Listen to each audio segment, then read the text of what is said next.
Kaj se tle dogaja? Kaj se tle dogaja?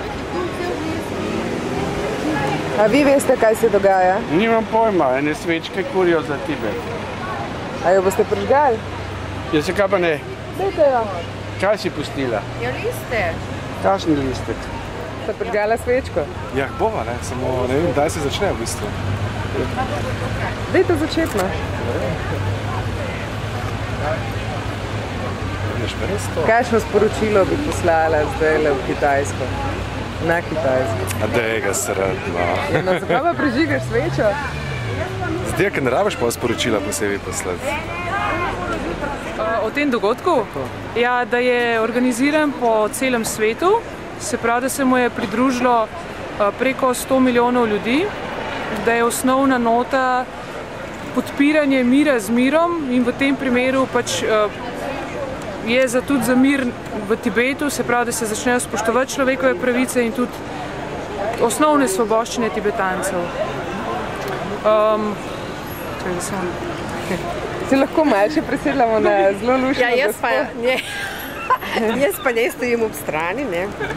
In sva to akcijo pač naredili zaradi tega, ker je pač to po celem svetu ta akcija in se na ta način, na miren način borimo za mir po svetu in seveda za enakopravne pravice Tibeta in mirno Tibetu. Ker se hude stvari dogajajo, ne. Pa bo imelo to kak učinek? Kakšna so vaša pričakovanja? Ja, učinek, jaz upam, da se bo vsaj o tem govorili, pisali, da bo vsaj mal učinek, majhen učinek. Da se bo mogoče malo bolj v tem dnevu ljudje malo bolj zavedali in misli še na druge, ne sam nase, recimo. Je že kdo prižgal svečko? Ne, ker se bo svečka prižgala ob 9.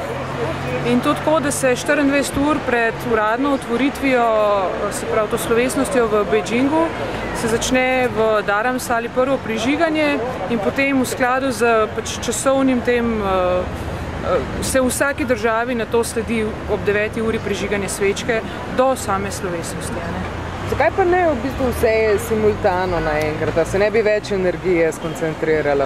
Niti ne, zaradi tega, ker v bistvu, če se vsako uro dodajo svečke, to pomeni, da po celem svetu čedalje več svečk gori in se tudi nekje nadaljuje ta trend. Če bi pa to naredili vsi naenkrat, bi se pa čez nekaj ur to ustavili, ne?